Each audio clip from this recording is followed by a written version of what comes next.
मैं कौन हूं, मैं क्या हूं और मुझे क्या होना चाहिए। मैं कुछ भी नहीं जानती, पर मुझ में कभी भी कोई भी तड़प नहीं होनी चाहिए। तो मैं इस तड़प से बचने के लिए क्या करूं? ये सोच मेरे में सवाल बन के घूमती है, जो मुझको आत्मखोज और सीखने की मेरी जो व्यक्तिगत यात्रा है उसमें उतारती है। आज मेरे जीवन को बेफिक्री ने त्याग दिया और मेरी तड़प ने मुझसे ही संन्यास ले लिया। कैसे? आइए हम साथ चलते हैं। मैं अपने अनुभव और अपनी अंतर्दृष्टि को इस वीडियो में और मेरे इस कथन में आप सबको सुनाती हूँ। मैंने अपनी तड़प से मुक्ति पानी है और मुक्ति पाने के लिए और जीने के लिए सिर्फ एक ही रास्ता है। वो है हम कैसे और कब अपने आप को कैसे विकसित करते हैं। हमारा विकास तभी हो सकता है जब हम बदलेंगे।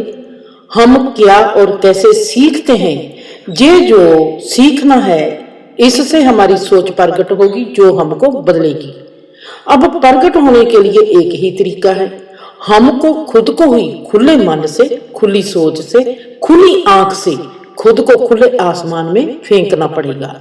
चलो सुंदर और अच्छे जीवन के लिए ऐसा करते हैं और अपने आप को फेंक के सुंदर जीवन की कला को अपनाते हैं। जैसे मैंने आपसे बात की कि मुझको सुखी जीवन जीने के लिए मुझको मेरा ही विकास करना पड़ेगा। विकास कैसे होगा? सीखने से।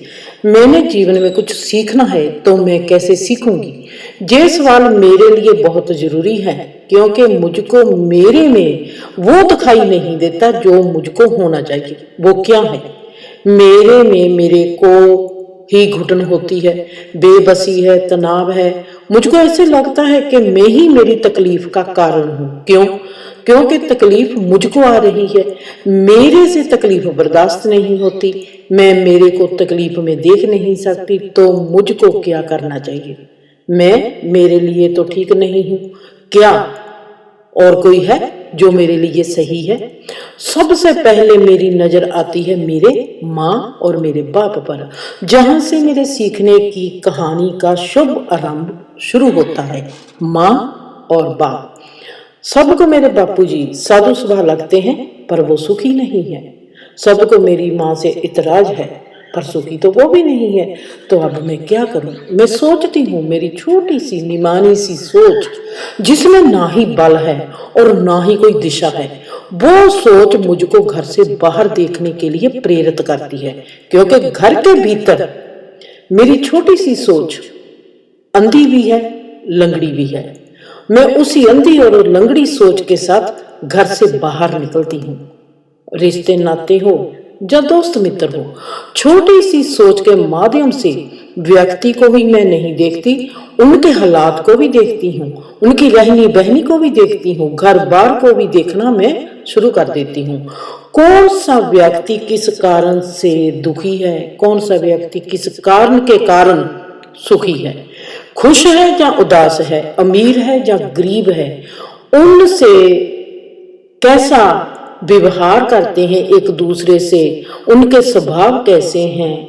मुझको कोई ऐसे कैसे लगता है कि मैं जब किसी को पसंद नहीं करती तो मैं सवाल करती हूँ मैं क्यों नहीं पसंद करती।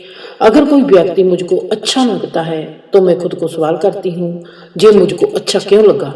मेरे में व्यक्ति के साथ तुलना करनी, हालात की हालात के साथ तुलना करनी, रहन सहन की तुलना करनी, गुण और अवगुण की तुलना करनी, क्यों सुंदर लगता है, कौन सुंदर क्यों नहीं लगता, चाहे व्यक्ति है चाहे हालात है, क्यों नहीं सुंदर लगता। मेरी सबके साथ तुलना सीखने के लिए होने लगती है, क्यों कोई सुखी है और क्यों कोई दुखी है। अब फिर पासा पलटता है, अब मैंने सबकी तुलना सबके साथ करती हूँ, वैसे ही अब मैं सबकी तुलना मेरे साथ करती हूँ। मेरा स्वभाव कैसा है और दूसरे का स्वभाव कैसा है, मेरे को कौन से स्वभाव के कारण सुख मिलता है और उनको उनके स्वभाव कैसा है जो उनको सुख मिलता है या दुख मिलता है। मुझको ना ही घर का कोई किरदार पसंद है और ना ही कोई बाहर का किरदार पसंद है। कोई भी मेरे से हजम नहीं होता। मुझको मेरे से क्या चाहिए, मेरे जीने में मुझको कोई तड़प नहीं चाहिए। बाप मेरा अच्छा है पर सुखी नहीं, क्यों नहीं? माँ ठीक है, सबका करती है पर झगड़ा भी करती है, वो भी सुखी नहीं, क्यों नहीं सुखी? अब मेरे को ये दो विषय मिल गए, माँ और बाप। मैंने माँ और बाप से क्या सीखा और कैसे सीखा, कुछ उदाहरणों के साथ आपके साथ साझा करती हूँ। हम सबके साथ ही ये घटना घटती है। हमारे माँ बाप, हमारे बड़े दादा दादी, नाना नानी हमको सदा ही हदायत देते हैं, शिक्षा देते हैं, कहावतों के थ्रू हमको कुछ ना कुछ समझाने की कोशिश करते हैं। हम कैसे समझते हैं, और हम कई घर तो ऐसा माहौल होता है, कई लोगों के घर का ऐसा माहौल होता है कि बच्चा सवाल ही नहीं कर सकता। वो कहते हैं हमने आपको बात कह दी और आपको माननी पड़ेगी। और हमारे साथ भी बहुत जगह पर ऐसा ही होता था। और जैसे कि मेरी माँ ने कहा, खुद के लिए सोच, लोगों का सोचने का किस्सा बंद बंद कर, खत्म कर और खुद के लिए सोच। और मेरे बाप ने कहना, सबके लिए सोच। मैं दोनों में फर्क मुझको दिखाई नहीं देता था। वो कहती है खुद के लिए सोच। मैं सोचती हूँ जो खुद के लिए ही है कि मैं सोचती हूँ कि वो मेरी दादी है और उसको जी चाहिए। ये मैं खुद के लिए ही सोचती हूँ कि वो मेरी दादी है। और बाप मेरा कहता है कि सबके लिए सोच। दोनों में मुझको फर्क दिखाई नहीं देता। क्यों? क्योंकि मेरी सोच सबके साथ जुड़ी हुई थी, चाहे वो मैं थी, चाहे वो संसार था। अगर मैं थी तो ही तो संसार था, अगर मैं ना होंगी तो संसार कैसे होगा? मेरे में जब कोई भी मुझको हिदायत देता है, चाहे वो मेरे माँ बाप हो, चाहे वो धर्म हो, चाहे वो पड़ोसी हो, चाहे वो कोई भी हो, उसका मैंने देखना है, अपने आप में विचार करना है। और मैंने देखना है कि मेरी सोच जो वो हिदायत देते हैं उसके लिए मेरी सोच क्या करती है। मैं देखती हूँ, चाहे मैं हूं चाहे संसार है। अगर मैं हूं तो ही तो संसार है ना, अगर मैं ना होती तो संसार ना होता। माँ बाप की ओर मैं देखती हूँ, ये भी तो दोनों वही काम करते हैं। फिर मैं सवाल करती हूँ, क्या अगर बीबी कहती है कि खुद के लिए सोच, क्या बीबी जब खुद के लिए सोचती है क्या वो सुखी है? बापूजी कहते हैं मैं सबके लिए सोचता हूँ, क्या बापूजी सुखी है? सुखी तो दोनों में से कोई भी नहीं। ना मैंने बापूजी को सुखी देखा है, ना मैंने बीबी को सुखी देखा है। पर मैंने सुखी होना है। मैं किसी भी राह पर चलूं, चाहे मैं खुद की सोच सोचूं, खुद के लिए कुछ सोचूं, चाहे मैं दूसरों के लिए कुछ सोचूं। अगर मुझको सुख मिलता है खुद के लिए सोचने से तो मैं खुद की राह पर चलूंगी। अगर मुझको सुख मिलता है दूसरे के लिए सोचने से तो मैं दूसरे की राह पर चलूंगी। मुझको सुख मिलना चाहिए, राह कोई भी हो। अगर मुझको सुख नहीं मिलता, चाहे वो राह मेरी ओर होती है, मैं नहीं चलूंगी। चाहे वो राह धर्म की ओर जाती है, समाज की ओर जाती है, परिवार की ओर जाती है, मैंने नहीं चलना। कुछ भी हो जाए, मुझको सुख चाहिए। मैं देखती हूं कि ऐसी तो कोई राह ही नहीं है। फिर क्या होता है, मैंने हर राह को ही छोड़ दिया, खुद को इस बहुत बड़े जीवन के समर्पित कर दिया। एक बात समझ में आ गई कि जिंदगी का काम है बहना। जो लोग तैरते हैं वो थक जाते हैं। हमारी जो स्ट्रगल है, संघर्ष है, जी तैरना है। और थकावट हो मुझको, या मेरे में कोई ऊब आई, जे मेरा अस्तित्व ही मुझको मोहलत नहीं देता। मैंने तो मोहलत किया क्या देनी है, जे अस्तित्व ही मोहलत नहीं देता किसी भी थकावट को, किसी भी ऊब को, किसी भी बेबसी को अपने भीतर घुसने ही नहीं देता। सो मैं सदा ही आजादी में रही। ना ही मैंने खुद के लिए सोचा और ना ही मैंने किसी के लिए सोचा। मैंने अपनी हर सोच का ही त्याग कर दिया। मैंने हर सोच को ऐसे छोड़ा कि मैं देखती ही रह गई कि जीवन का जो बहाव है ये बहता जा रहा है और मैं उसमें बहने लगी, और ये देखना ही मेरी मंजिल बन गया। तब मुझको वेदों का वो कथन याद आता है जिसमें वेदों ने कहा है, नेति नेति ये भी नहीं वो भी नहीं। ये थी मेरी एक एग्जाम्पल जो बीबी और बापूजी दोनों मुझको हिदायतें देते थे। उनकी मैं बेटी हूँ, और बीबी मेरे को क्या देखती है उसको ऐसे लगता है कि अगर मैं खुद के बारे में सोचूंगी तो मैं सुखी होंगी। और बापूजी को लगता है कि अगर मैं जैसी हूँ, सबके बारे में सोचती हूँ, तो कभी ना कभी मुझको सुख मिल जाएगा। ऐसे ही माँ और बाप दोनों ही, बीबी और बापूजी दोनों ही मेरे को फिर एक हिदायत देते हैं।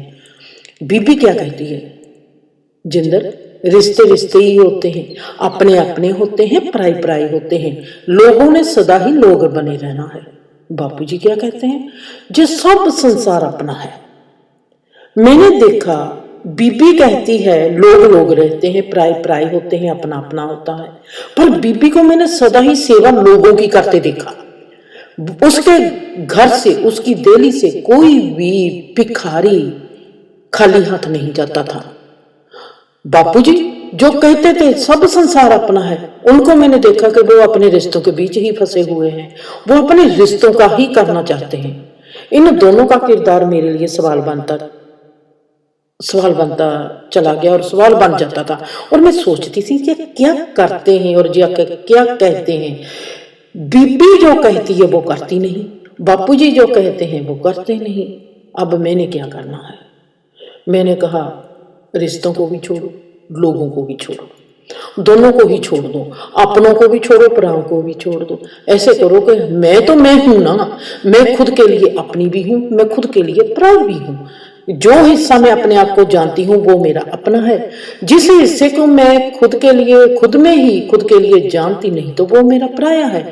जो मेरे भीतर अपना है, जो मेरे भीतर पराया है, मैं इन दोनों को कैसे एक करती हूँ।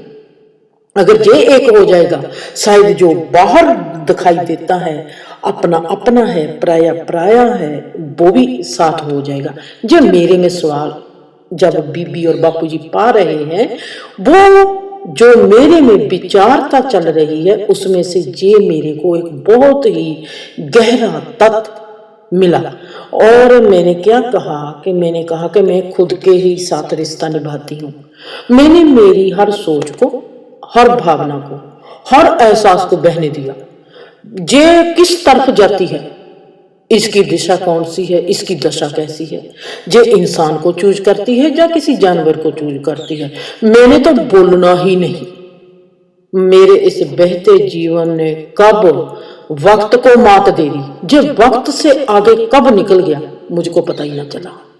जहां पर फिर मुझको सियाने लोगों की, बुजुर्ग लोगों की कहावत याद आती है, जो कहते हैं कि जो वक्त को मात दे देता है, जो वक्त के आगे निकल जाता है, वो इंसान जीवन में सफल हो जाता है, उसको कभी भी कोई हरा नहीं सकता। और मैंने क्या किया? मैंने तो कुछ भी किया ही नहीं। मैंने तो अपनी हर सोच को, अपनी हर भावना को, अपने हर एहसास को बहने दिया।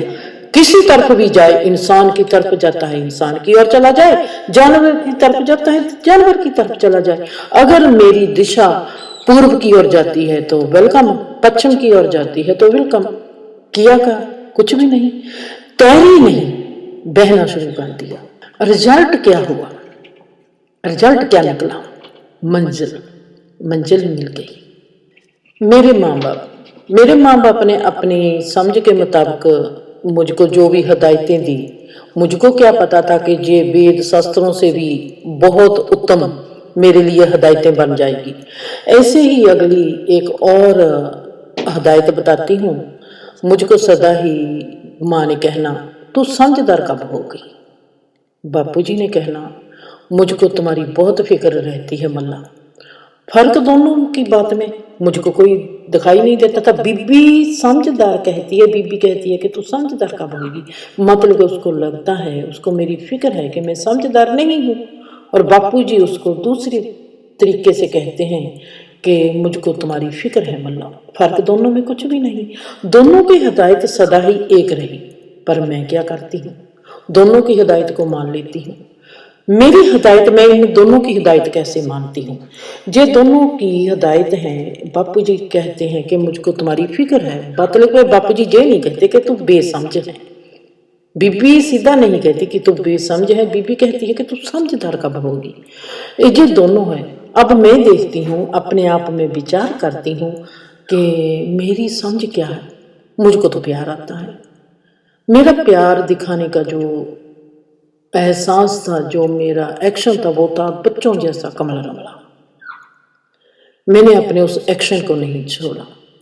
मेरे को लगता था कि अगर मैं अपने आप को कहती हूँ कि तुमने ये काम नहीं करना, जिस दिन मैं अपने आप को हिदायत देती हूँ कि तुमने अब अगर कोई आएगा तो उसके साथ ईमानदारी से, समझदारी से, सियानी बन के, सुंदर बन के, समझ के साथ बैठना है उसके साथ, उसी वक्त मैं सबसे ज़्यादा न्यानापन दिखाती थी और कमलापन मेरे में झलकता था। सो मैंने अपने आप को हिदायत देनी बंद कर दी। मेरा प्यार, मैं इसको समझदार बनाना है। मैंने कुछ समझ सीखी नहीं, जो मेरे पास है उसको ही समझदारी से करना है। समझदारी का मुझको पता नहीं। और मैं देखती थी कि जब मैं किसी को कहती हूं मुझको तेरा प्यार आ गया, वो क्या करता है। जहां पर मैंने देखना शुरू कर दिया, मैं कोई भी एक्शन करती हूं प्यार का, उसको देखती हूं कि जो आगे मेरे इंसान है, मेरे उस कहे हुए शब्दों को, जहां मेरी उस क्रिया को, उसके भीतर क्या प्रतिक्रिया होती है, मेरी शब्दों की, जहां मेरे एक्शन की क्या प्रतिक्रिया होती है, वो मुझको कैसे देखता है। बस मेरा एक्शन जो था, मेरा जो स्वभाव था, मैंने अपने स्वभाव को नहीं छोड़ा, उस स्वभाव को देखना शुरू कर दिया कि उसकी क्रिया और प्रतिक्रिया क्या होती है। इससे क्या होगा? इससे यही हुआ कि मेरे प्यार ने अपने आप को देखना शुरू कर दिया। जब हम देखते हैं तो वहां हम होशमंद हो जाते हैं, अवेयरनेस हमारे में आती है। और अवेयरनेस होना, किसी चीज के लिए भी अवेयर होना, होश रखना, जागरूक तो हो जाना, वो अपने आप में ही एक समझदारी होती है। जब मैंने समझदारी से खुद की फिक्र की तो मेरे रुके जीवन में जो कहते थे तू समझदार कब होगी, मुझको तुम्हारी फिक्र है, उस चीज ने मिटना शुरू कर दिया। और मेरा जो स्वभाव था प्यार करना, उसने बहना शुरू कर दिया। मैंने सदा ही अपनी बीबी और बापूजी को अपने गुरु माना है।